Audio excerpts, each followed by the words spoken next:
Ricardo Mireles, and we're launching a webinar for the Coalition of Public Independent Charter Schools. Welcome, everybody. I believe we have over 100 registrants, so we're excited. Forgive us a little bit for some technology glitches. I hope it works out. We were successful last month in our first one, so welcome, everybody. And today's message is about being effective in advocating at a state level for your independent school. And so Avance was renewed 4 years ago at the state level. And so we've had our share of experience and it worked. And I'll tell you the quick secret, get your students and parents to do it. So we got 3 quick messages here from our successful advocates. Hi, my name is Star Zuniga. I am a senior and ASB president here at Academia Avance. I was here when our state legislators, Wendy Carrillo and Kevin De Leon, came to our school, and we got to do an introduction of our school and what it's based off of. Oh, hi, my name is Maya Bio, and I am the junior class representative. Last year, I got to go to Sacramento at the Capitol with Chirla, and I advocated for student immigrant rights, and in the end, I was successful. Hey, my name is Samuel Briceño Macedo, and as Mr. Mireles was talking about going to Sacramento 4 years ago, I was also there advocating so why your school should be open, and it did work out, and here we are 4 years later thriving. So thank you guys, and I think we have a lot of other great experts that are going to be able to share some very specific tips and advice. So let's get on with this webinar. Thank you everybody for joining. Ricardo and the students, thank you so much for being here. This is Joe Nathan in Minnesota. And before the students leave, could you just tell us one thing that you learned about from your experience in talking with state legislators? And I felt like my voice really was heard because like they actually kind of listened to me, although sometimes I did have to talk to like representatives. In the end, like I said, I was successful. So I did feel like my voice was heard, and I felt like it was something that was really productive because it helped a lot of people in the end. Great. Going off of what Maya said, I feel like they did really take in what we were talking about as well, because when I was up there, they did consider my reasoning of why I want this school to be open, and I feel like they do listen when you do talk one-on-one.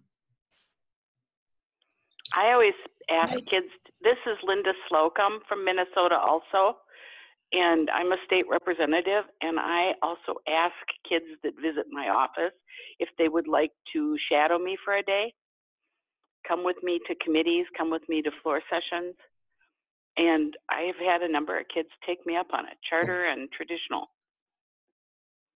And Linda is being modest because she has been a district public school teacher and a longtime state legislator, active Democrat, and an active advocate of public education, both district and charter. Linda, why do you think it's important for schools to get legislators into the school to actually see what's going on? Because legislators have no idea. To be very frank, they don't understand. They think charter schools, many times they think that they are not public schools, and they lump them in with vouchers, and there's kind of a knee-jerk reaction then from a number of legislators. So the more that they can be informed, and we get a deluge of mail and we get a deluge of stuff, and it's real easy to throw it in the recycling bin. And a lot of times representatives have things that are not connected to their district or their committees, and they just shuffle those away. So to get in the door, having students there, yay, students, that gets you in the door really, because legislators love to take pictures with kids, which is, you know, politics, but hey. And the more that, you know, Joe, there was that booklet that I was talking about. I think I was talking about it to you, that described charter schools, how they were invented, what the laws were in Minnesota. And it was, I think it was for anybody who doesn't know much about charter schools, which is a lot of people. and legislators in particular, especially if they're out in more rural areas, although there are charters out there, but the knowledge base is just not as wide and deep as it should be. So you're saying, as an advocate of public education, a longtime advocate of public education, a former public school teacher yourself, former district public school teacher, you think it's important for people to get to sit down with state legislators and to get them to see the schools because they just don't have much information that's accurate? Is that what you're saying? That's exactly what I'm saying. And if you can, like during session, representatives and senators are busy. And we don't go to not even half of what we could go to, but there just isn't, there's a time constraint really. And so if you can get to your representatives and senators before session, during interim when they aren't in session, you're gonna get a lot farther and get to know them. Take them out for coffee. Bring a couple students with you. Legislators like to meet students. Again, they like to take pictures with kids and have kids there, and it's a conduit, and it puts a face on. If you're mailing something to legislators, it might get read, it might not, depending on, again, time constraints. So person to person's best. When they're not in session's best. Adding a student in to the face-to-face, and then don't go away. Remind them that you're around and, hi, can I bring you anything else? Information? Do you have any questions? Follow up, months later, a couple months later, as they start a session, before they go in full bore, contact them and say, any questions you have, I'd be happy to answer for you. Here's my contact information. Please let me know. Marvelous. That's really helpful. Thank you so much. And a key point I heard you make is do it before the legislative session starts. Did I hear that? Yes.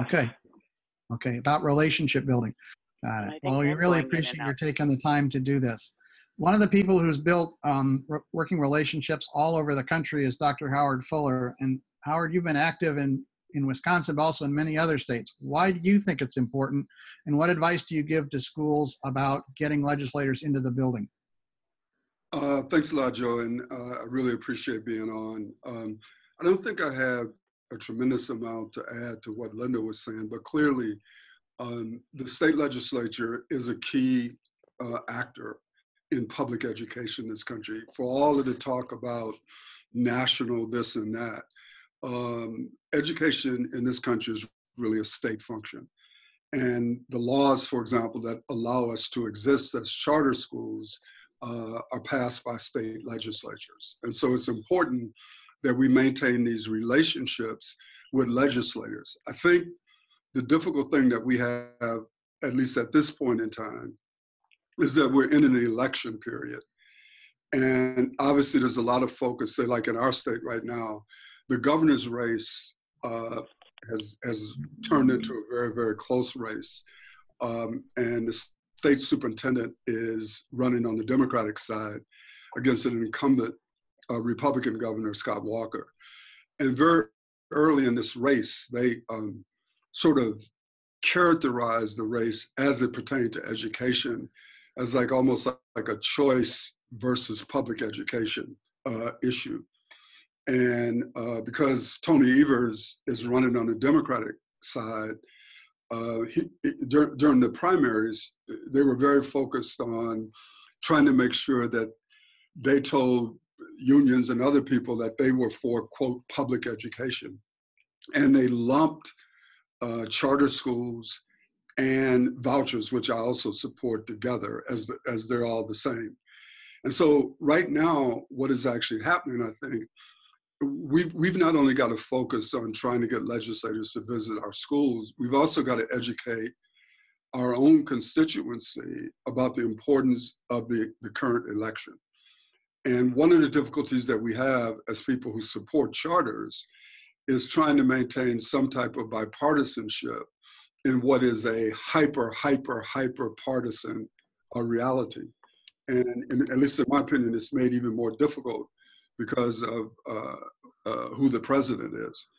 So as we talk about, bringing people into our schools, which I support, and we've done that over the years, we've also got to make sure that our young people who are eligible to vote, that they get registered and that they vote.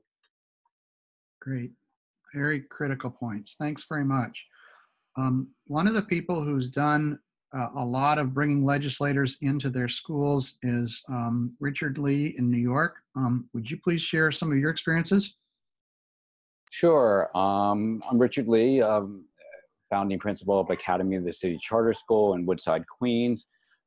We have brought people into the school, one, basically to have people get to know the school, be on the map. Generally, in the first meeting, we don't ask for anything other than give a tour of the school, have a classroom visit, sit down with the legislators so that they know us. Certainly, we want them to be aware that there are upwards of 600 people voting within that person's district, and be able to have that particular sway. For New York State schools, we join Advocacy Day to go up to Albany. And since we have a number of people that come into the school, they're well aware of us, and we get meetings with the state senators and assembly people up in Albany. And that's where we're really pushing a particular agenda. Usually it's about charter school cap or charter school funding. The last piece I'll say is really just being persistent. It can be difficult to get hold of people, especially when the legislation's in session, but being persistent and also having times available to have your state legislators visit the school. Terrific. Just a quick question. I want to make sure I understood one of the things that you said. What I think I heard you say was that the first time you ask the legislator to come in and meet with people in the school, you don't ask for anything in particular other than a visit. So you're doing, it sounds like what Linda Slocum suggests, what Representative Linda Slocum suggests, which is to build a relationship. Is that a fair statement? Yeah, building a relationship is key. A lot of people want the photos, and or to meet and greet. But yes, we generally don't ask, at least an initial piece for a piece. I mean, a lot of the more savvy politicians will come in and ask us what we want or why we're asking for the meeting. It really, for us, and this is our 8th year as a school, just to know that the school exists and that we're independent charter schools, and trying to clarify the difference between that and, let's say, a network school. But yes, we don't have any sort of ask at the initial stages. One of the things, Joe. Yes, Joe, Representative Slocum, please go ahead. This is Linda again. Just briefly, one of the things that I've done, now I'm very pro-charter. I'm very pro-public education, period. But one of the things I've done is the charter schools, I have two in my district, 3. Well, let's say 2.5, because one school's in 2 locations.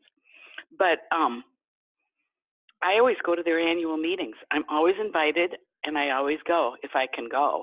Oftentimes they're during the legislative session, but I try and make time and go, because that's a way to contact parents, or to meet parents that are there too, and they tend to be voters.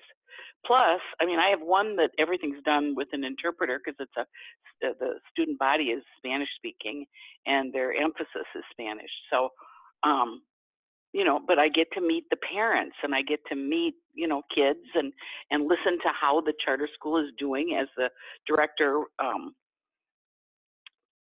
reports to the parents how the school's going and what's happening. And I find it to be wonderful. That's great. It's fun. So there's another hint about inviting a state legislator to your annual meeting. Great points. And Joe, this is Richard again.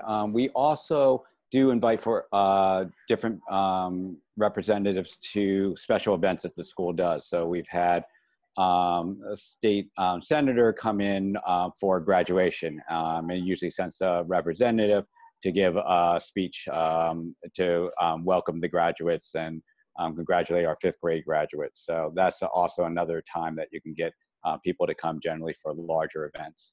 Marvelous. Thank you, and thanks to people who are popping in with comments. This is just exactly what we want to do. Before I go to Tracy here in Minnesota and then Chris Norwood in Florida, I want to state just briefly that this is a free webinar being brought to people around the United States by the Coalition for Public Independent Chartered Schools. It's one of the things that the network wants to do. It wants to be free. It wants to be useful. It wants to help make a difference for kids. And the idea for today's session is to talk about specifically focused discussion on what's the value of having state legislators come to your school before the legislature starts. And as Representative Slocum said a few minutes ago, once the session gets started, it gets really busy in most states. So an ideal time to invite people to do this is before the legislative session starts. And of course, that will vary from state to state. One of the people who's done this is Tracy Quarnstrom. Tracy, would you just say briefly a little bit about your school and then your experience with inviting legislators? Because you have a somewhat unusual situation in terms of a building. Yep, I'm Tracy Quarnstrom, and I'm the director at Wolf Creek Online High School. So we're an online public charter school located in Minnesota, about 45 minutes just north of Minneapolis, St. Paul. I don't take responsibility for the Vikings, sorry, but we'll do our best. We're trying, but I have worked with legislators quite a bit. We opened as a charter in 2002, so I think a lot of what I'm hearing from Linda and from other people is a lot of what we have done. I would just say in the very beginning, one of the first things that I did was I attended our charter school day at the Capitol from the Minnesota Association of Charter Schools. And I made an assumption, which I shouldn't have made, that our legislators knew that I lived within their district boundaries, that I was a constituent of theirs, that I had a school. I made an assumption that everyone was on the education policy committee and was interested in me. And like Lynn mentioned, they get so much information, so much happening, so much going on, they may not know. So my, story about working with my legislator is that I went with Charter School Day at the Capitol. They put me and another person together because my school was in his district and I also lived in his district and was a constituent. Went into his office, gave our spiel about public charter schools, gave him our pamphlet about public charter schools, and he said, "Thanks for visiting. I really appreciate this. I don't have any public charter schools in my district, but this is great to know for the future." And I said, "No, actually you do have public charter schools in your district. I am one of them." And he was actually very shocked by that and kind of embarrassed, I think. So he came out and visited with us quite a bit. And, that was great for us to do that. So I think knowing that these people are busy, that our topics are not the topics on their desk every day, we became great friends after that. He still works for Representative Nolan right now as a Minnesota field rep. Still comes to all of our graduations, still works with us quite a bit. And so I think that's a great thing. Just simply knowing who your legislators are. They may not know who you are. Do you know who they are? And who, is the person who represents your school? But also I ask teachers and board members, they don't have to share that, I understand, but I ask at the beginning of the year, we're a small staff of 17 on a Google Doc. You may not live exactly where you work, and legislators like to hear from their constituents who are going to be able to vote for them. So maybe my legislator isn't on the education policy committee in Minnesota, but maybe I have two teachers who lives in a district where the legislator is the education chair. And if something comes up, it would make sense for them to call. So definitely working with parents. I think knowing that legislators are busy people, like Linda mentioned, and asking them what works. In the past, I would say we would have an open house or a great event, like Richard said, or graduation, and I would invite a legislator and they wouldn't make it. And I would say like, "Oh, well, great, they didn't come, really nice of them." Where they may have been busy, they're invited to a ton of things. So going to the Capitol to visit them, and getting them out to the school at a time that works for them. Sometimes, 2 o'clock in the afternoon doesn't work because many legislators also have full-time jobs and are professionals as well. Like Linda is an educator herself.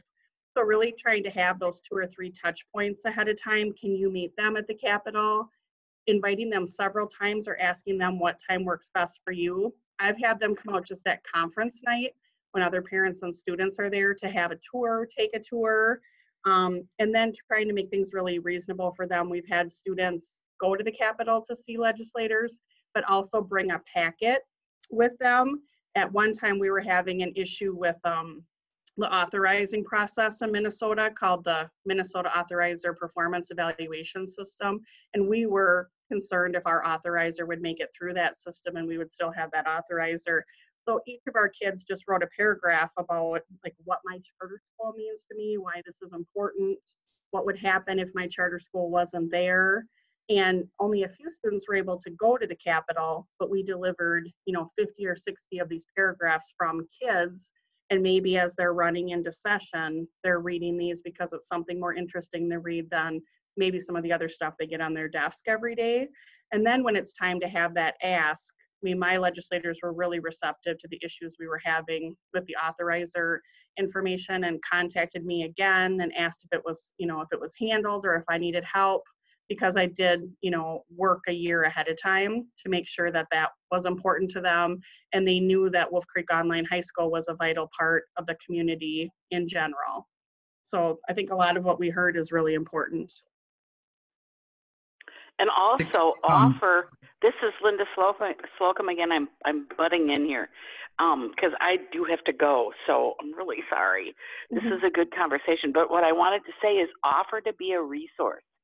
If they don't understand something about a charter school bill that comes before them, or if they have any questions, that they could call you as a, charter school teacher, advocate, director, whatever, and offer to be a resource for them.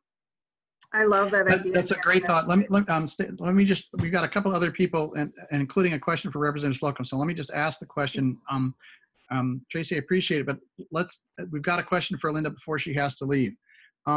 We have a question from another charter director who wants to know wants to ask Representative Slocum if she or other legislators in Minnesota understand that independent chartered public schools are a category of their own with a need for special kinds of support when it comes to differences between independent schools and schools that are a part of a larger group that perhaps get lots of foundation funding. Do you think there's an understanding by legislators in Minnesota and potentially other states that independent charter schools are different from charters that are part of a statewide or even a national group? In my opinion and my experience in Minnesota, I'm not sure about other states, but they don't know that. Okay. So all the more reason. Their knowledge is pretty shallow about charters, okay. And being in a class by itself, really. And one of the things that I've fought for is equity in funding from the state for teacher salaries, for funding per pupil, for everything, because it's not equitable. In Minnesota, we don't have equitable extended day funding, whereas a traditional district gets this a certain amount of formula. The charters get a different formula, and it's about 25%. And so I've fought to get equity in funding. And I think my opinion is the more equitable the funding and the more money the state actually puts in, the more charters will be recognized as public schools, that anyone can choose to go there, that's what they're there for. They're lab schools to try and innovate, and they have different emphases, and they just want kids to learn in the best way that person learns. So we're hearing from Representative Linda Slocum, a former district public school teacher here in Minnesota, who was a longtime Democrat advocate for public education, explaining why she, and frankly many Republicans and Democrats, have advocated simultaneously for both district and chartered public schools. And this is part of a webinar that we're doing in cooperation with the National Coalition for Independent Chartered Public Schools. We're going to hear next from a gentleman who's been very active in Florida, leader of a state independent association there. He's been very active in working with legislators. Then we're going to hop back up to New York, and then we're going to open it up to other questions that folks have. So if you have a question, please use the chat box and type it in. Want to thank Edward and Steve from the the National Coalition. Next up is Chris in Florida. Chris, could you please tell us about your experience working with legislators, particularly getting them into schools? Good afternoon. How you doing, Joe? Great to see you, Chris. Well, first of all, I'm from Florida. We have about 650 charter schools throughout our state. Just over half of them are independently operated charter schools that are not affiliated with for-profit management organizations. My experiences in Tallahassee when it comes to charter schools has been that our legislature, the majority is Republican, and they have been very active in supporting charter schools. And they've been very active in supporting large management company charter schools. What I've encountered here is trying to get them to understand the difference and understand the difference between those schools, which many times are great and doing very well, and then those that are really trying to serve smaller communities, very community-based, very parent-focused. And what I found here in Florida is that they didn't know these schools existed. And so what I find helpful for those schools that are independently operated is, one, just understanding, first of all, what you're up against so that you then know how to organize yourselves. Number one, charter school, the charter schools that I work with, many of them are started, like many of the people on this phone, by very committed former educators that really want to serve a very distinct community. And those same people may not understand that the environment in which they are operating their schools is highly regulated.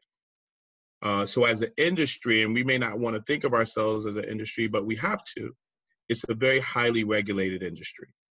Everything from how your school must look, everything from the way your teachers operate, all of that is made, and as Mr. Fuller indicated, all of that is dictated by your state legislature. And the government is set up so that they, in order to really advocate, it is very important that your local legislators know who you are. To me, that's the given. Your state legislator, senator, state rep, you should always invite them to your school for all functions. Their staffs are probably more important than the actual legislator, because those staffs are the people that really are going to, you can really have long conversations with about your school. But more importantly, it's the conversation that you have once they come to your school. I think we have to have priorities, legislative priorities. Your legislators and their staff should leave your school with a document outlining what your priority issues are. And we as schools, we have to do that research, and we have to know what is currently happening in the legislature related to those issues, and know and have an ask for what you want them to do about what those issues are. But also there's a prioritization.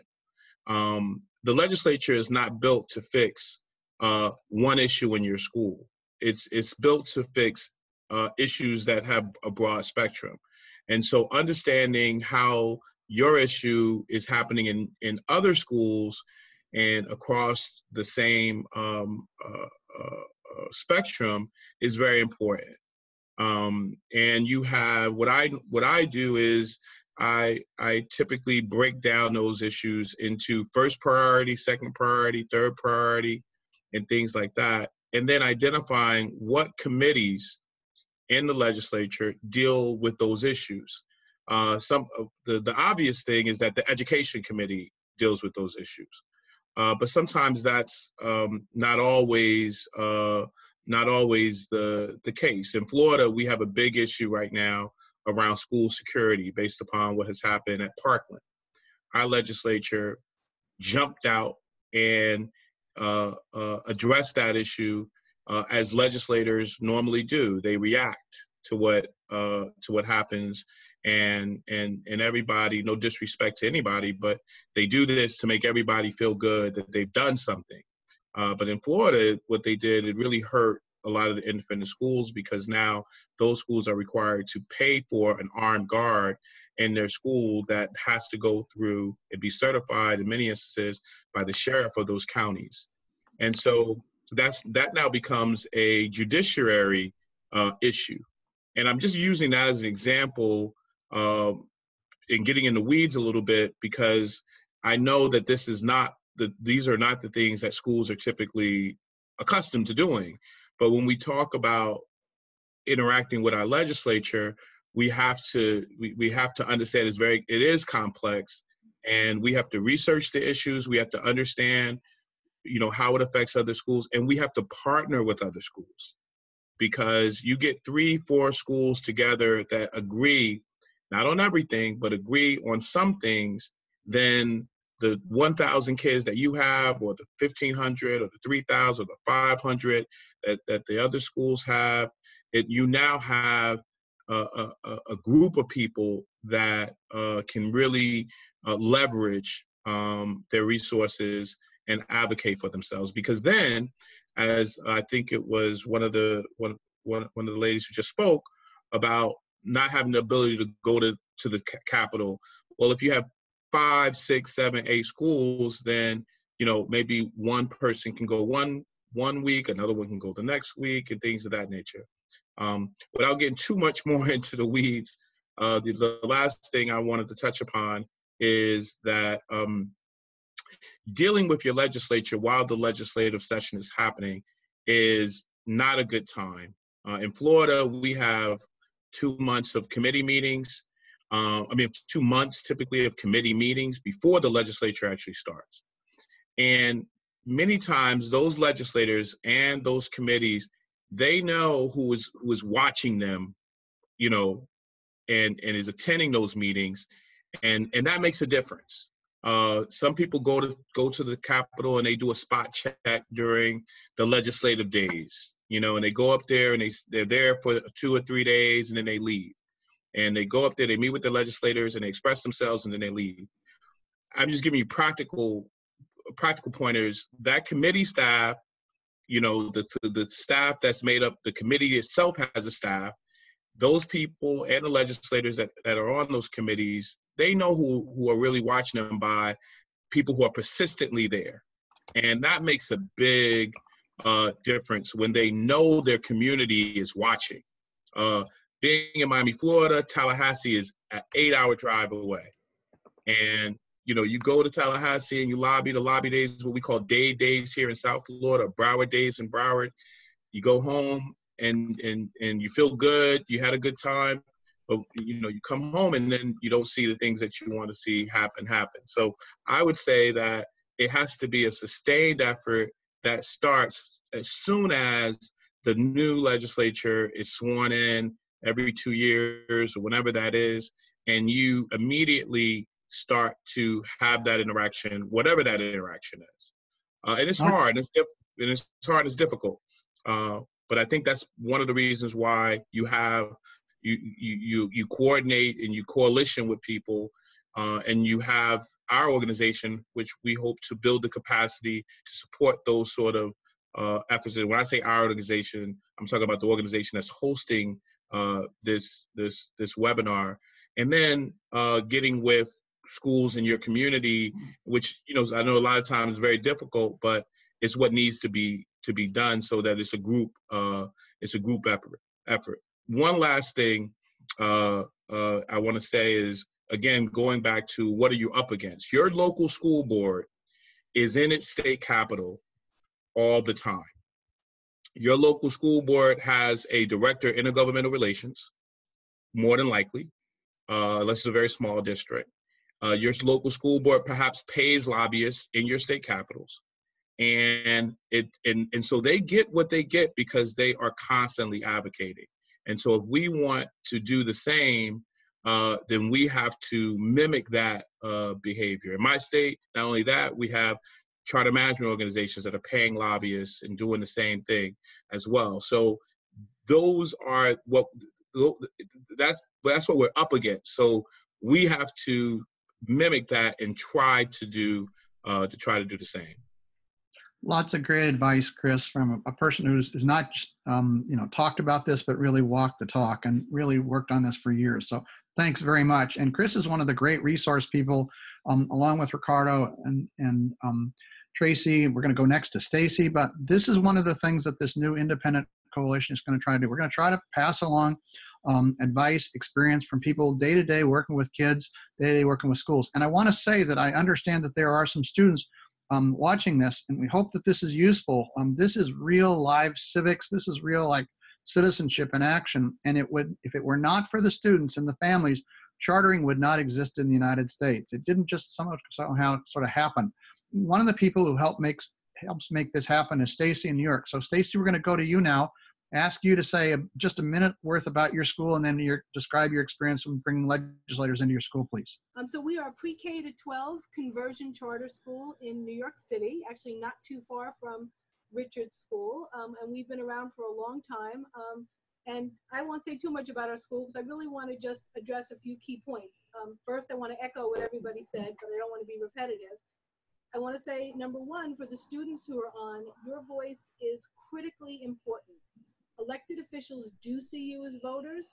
You need to present yourself as, I'll be voting very soon, if not already, and put that out there and make those issues around your student government. For the school leaders on, it's taken a long time, but this webinar to me is a huge step in the right direction to understand that really it is our moral obligation as school leaders to advocate for what our schools need. And we do that by engaging our elected officials. That's one way, many ways. So we all want the best for our kids, and we need to get those relationships going. So we like to think of them as friend raising, and people talk about friend raising and fundraising. We've heard a little bit about that. We do want to make friends with our elected officials. And I want to just say, not just the state elected officials, because sometimes the way to a state elected official is actually making good friends with city electeds and federal electeds. And we've done it all here. And certainly in New York, I can't speak for other states. If you can have a great relationship with your council member or a great relationship with your congressman who goes to Washington, the political community can be very tight, and that can help you to also get relationships with your state elected officials who ultimately really do dictate policy and can get funding.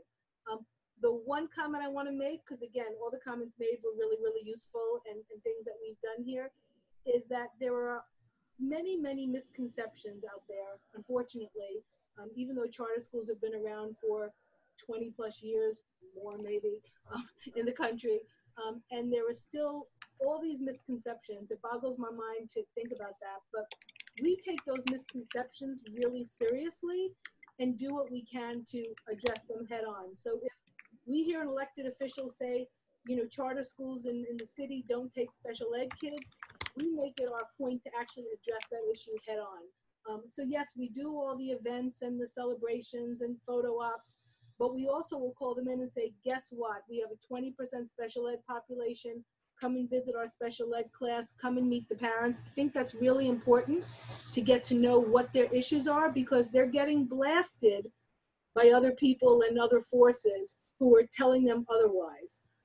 And they're getting a lot of misinformation that they're feeding on sometimes. And it's our job, we're educators, right? So we should be able to educate them and say, the information you have isn't correct. The other thing that I know I take on, and usually most people listen, doesn't always change policy, but most people listen, is that if you have a problem with, a particular thing going on in the charter sector or with a school, don't generalize that to the entire charter world. You wouldn't do that with a district school, nor should you. There could be a bad district school. There could be a bad charter school. That's a problem that should be addressed like any bad apple. But that doesn't mean the whole movement is bad. I also try my best, even though I'm on the board of C3S, which is New York's independent charter school group, to really say, there are great network charter schools, there are great independent charter schools. If you're a great school doing the right thing, that's what's important, and that's the message, because I think we get a little weak if we allow people to kind of put fissures and fractures in our movement. But that said, I think it's an education movement for elected officials. Hugely important to get those misconceptions out of the way. We hear, I think somebody alluded to the fact about, all the money, and yeah, there's money. We don't all get it, but there's money out there from some people. But I think some people that people tend to mention, the certain foundations are also giving money to traditional district schools, but you don't hear that side of the story. So it's clearing up the story. It's having a good relationship. It's also being willing to be bipartisan. So no matter what your politics are personally, we have to work with whoever's there, Republicans, Democrats, Independents, and just being, very serious. And I think somebody said persistent, maybe Richard Lee, never giving up. And I do think it's important to get a jump before the session starts, although I also think it's really important, if you can, to be there when things are happening. At least in Albany, I can tell you, so much stuff seems to happen in 24 hours before their budget deadline, that if you're not there, they might have forgotten your conversation 4 months ago. So it's kind of ongoing and a little daunting, but I think by being persistent, we can move things forward. Really well done. Thanks so much. Stacey, that was terrific. Thanks so much. Very specific, very practical ideas. And I know that some people are joining in. They've been here part of the time. So let me just say two very quick things and then ask Eduardo to put something up on the screen, please. First, this is an example of the kind of free public information sharing from students to students, from educators to educators, that the Independent National Coalition of Public Charter Schools wants to do and will be doing. This is the kind of thing that we want to do to help more students succeed, to help policymakers understand the strengths and, as Stacey said, some of the shortcomings of the charter movement. We need to acknowledge the strengths and we need to acknowledge the shortcomings and work to increase the strengths and frankly to acknowledge and deal with the shortcomings. So Stacey, thanks very much for making the point. And there are times when people in the charter world and the district world will work together. So Edward, if you could put that list up on, I wanted to show people this. This is the result of 45 years of working with state legislators. And these are examples. These are not exhaustive. And we've already heard several other ideas today. And this list will be up on the coalition's website, as well as the whole tape of this conversation. But these are some different ways to involve students. Remember that part of what we're about, nobody needs to be reminded that part of what we're about is for helping students learn, helping students achieve their potential. And frankly, this is my bias coming through now, helping students learn why and how they can be active and constructive citizens, not just people who complain, but people who get things done. The charter movement is an example of America, in my view, at its best. It's a movement that says that we're going to give people a chance to create new opportunities for students, number one, as long as number two, they're willing to be responsible for results, and number three, that they have freedom within some limits. I'm going to ask Howard Fuller in a minute to comment on all of this, but I do want to just quickly mention these. I'm not going to read all the way through, but these are ways that students can learn more as you and your school work with state legislators. So there are lots of different ways that students can be involved in visits. Several of them are listed there. I think it's valuable for students, particularly in secondary schools, to understand how their school is funded and understand that what the legislators do has a direct impact on what your school can do. And so there's some examples there. There are some examples of different ways that legislators can be involved in the school, whether they're meeting with classes, whether they're presenting at an assembly, whether they're going to an evening meeting. A couple of people said they invited legislators to come to their annual meeting. Terrific idea. There's some other ideas there. Again, I'm not going to read all the way through. This is a list that will be up on the coalition's website. It's free. The idea is to share good ideas with other people. Now, Howard, you've been at this a long time.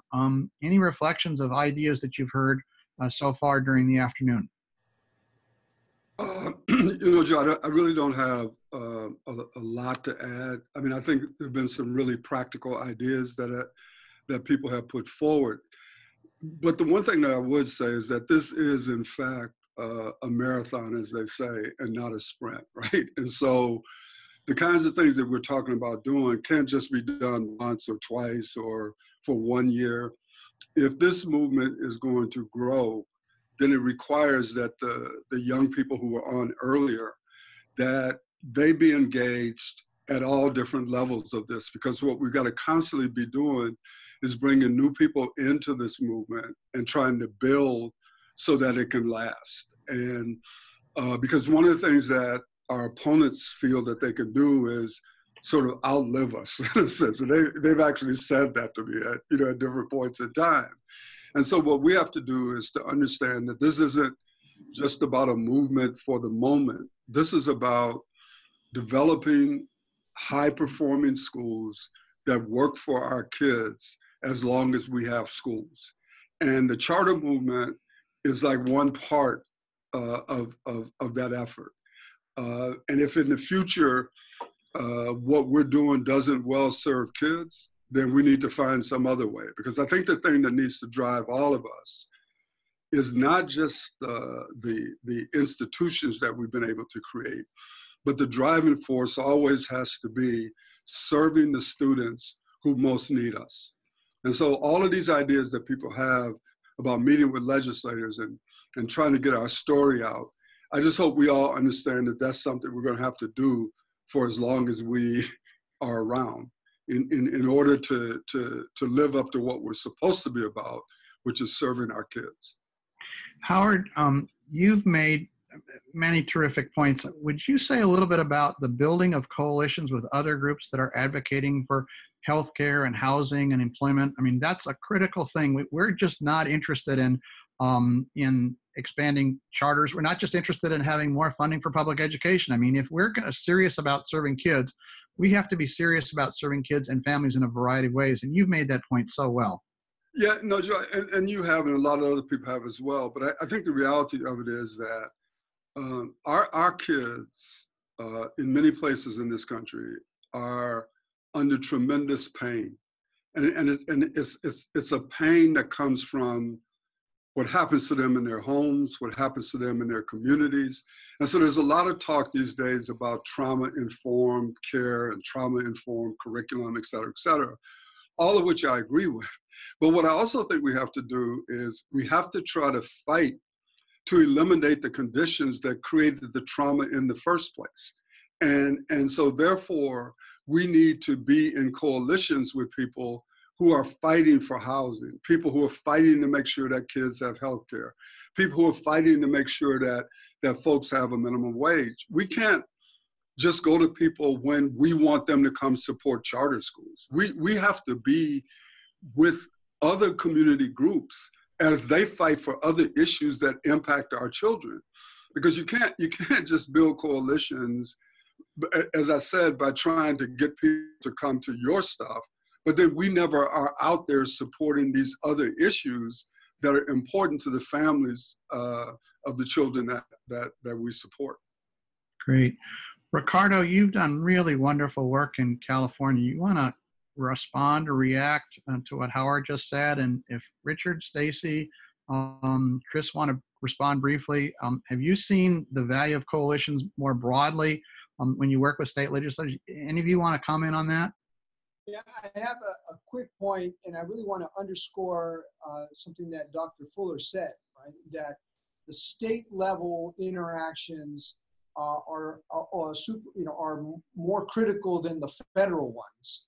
But then I want to look at it from the other side, and that is, I recall for myself as a school leader in the first period of school, very focused on the local dynamics, what's happening with our authorizer, what's happening with our district, what's happening at a local level.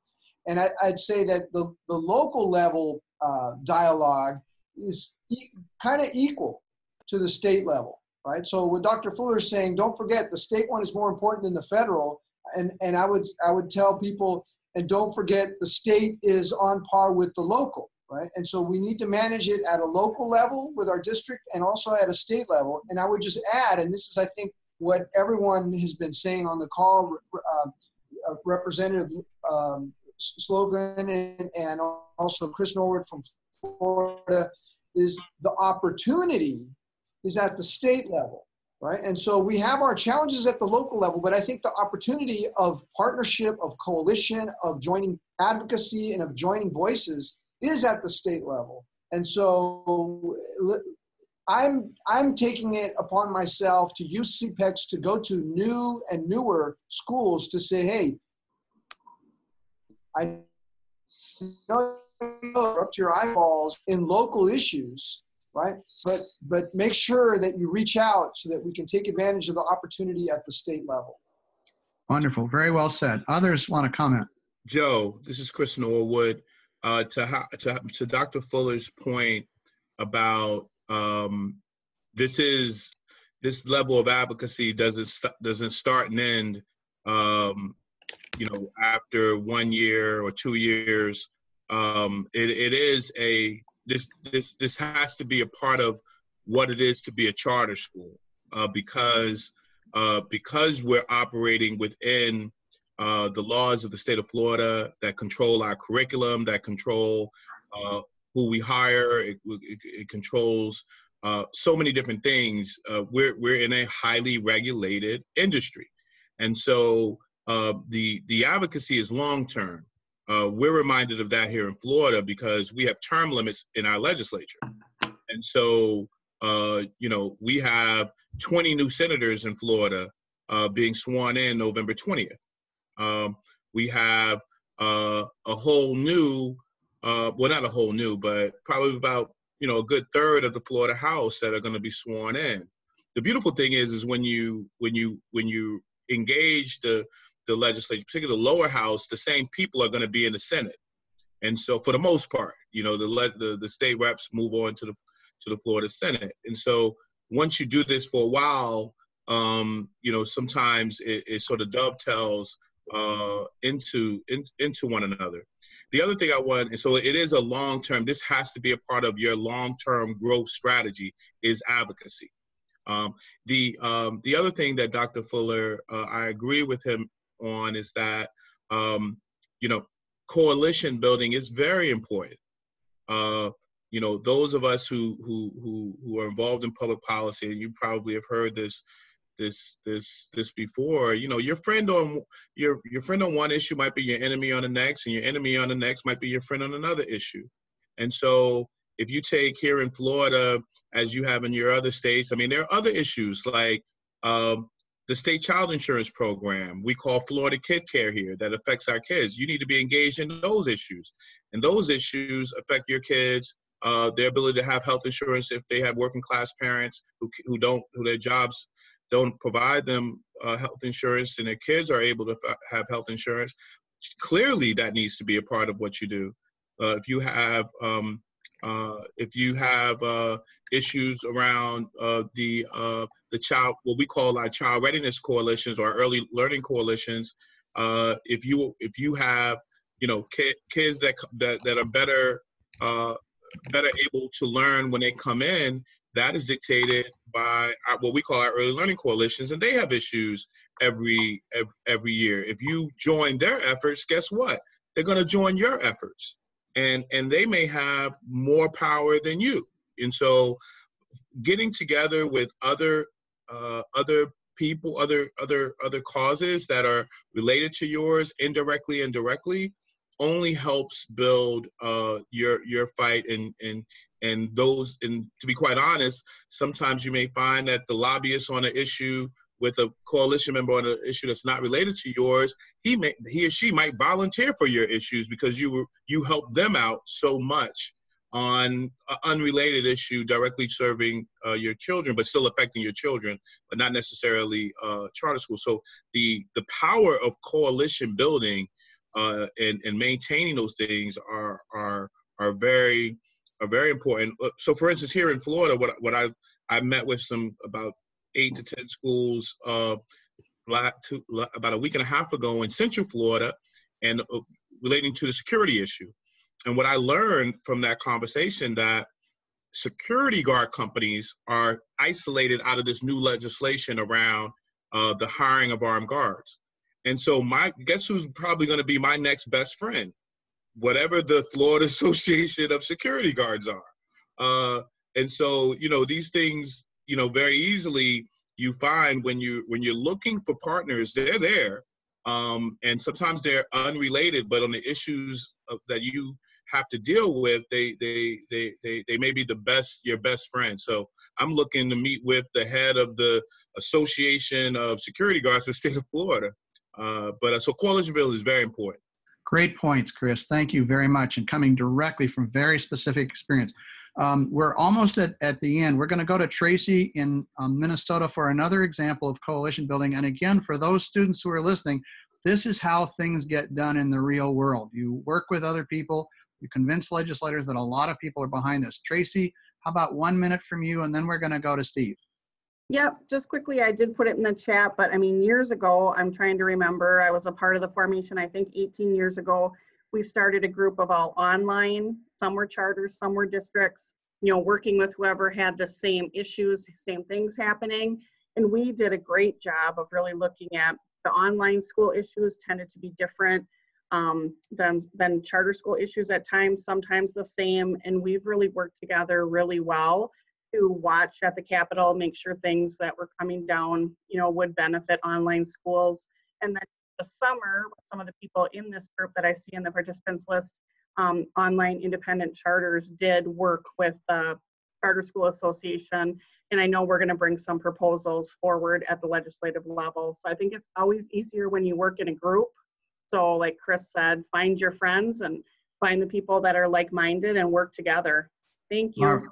Marvelous points. Thank you. And part of this, again, for students is as they see these kinds of coalitions, we're at a time in America which can be very divisive, but if they see adults working together, we're modeling the kind of behavior that really gets things done. Doesn't just complain and whine, but actually gets things done. And speaking of getting something done, we're indebted to Steve Zimmerman and his colleagues in New York for putting this together, for Eduardo, who really made the technology happen here. And we're going to close with Steve, who's going to say just a little bit about the group that sponsored this. Steve Zimmerman in New York. Actually, I guess today you're in California, but Steve. Thank you.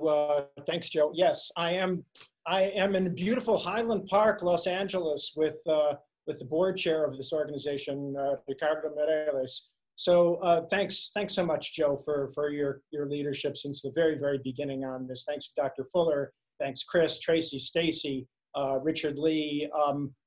Sorry if I've forgotten folks, but this has been great. For all the attendees out there, a couple things. Please send us ideas for future webinars. Type them in right now. We want to hold a webinar every month. I'm talking with someone about a webinar on authorization for 21st century authorization. There are a lot of topics that we have to take up. Come visit us at indiecharters.com. All you folks, please. What's it? Oh, .org. Sorry, indiecharters.org, and join this organization.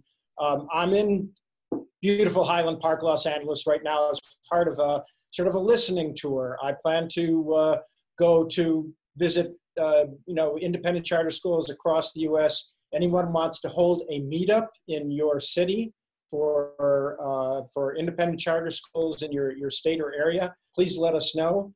This is a good way for us, to learn more about what's going on out there. I don't know, there are probably other questions that have been asked. I don't know if there's any time. It is 1 o'clock. We do want to respect everyone's time. So I'll just leave it, let it go back to Joe for closing. But from Ricardo and I in Los Angeles, cuídense todos.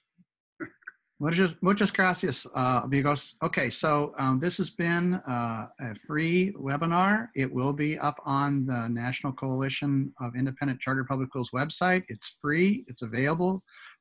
As Steve said, this is the second of a number of free webinars. The idea is to serve students and to serve people in the schools by listening to and learning from each other.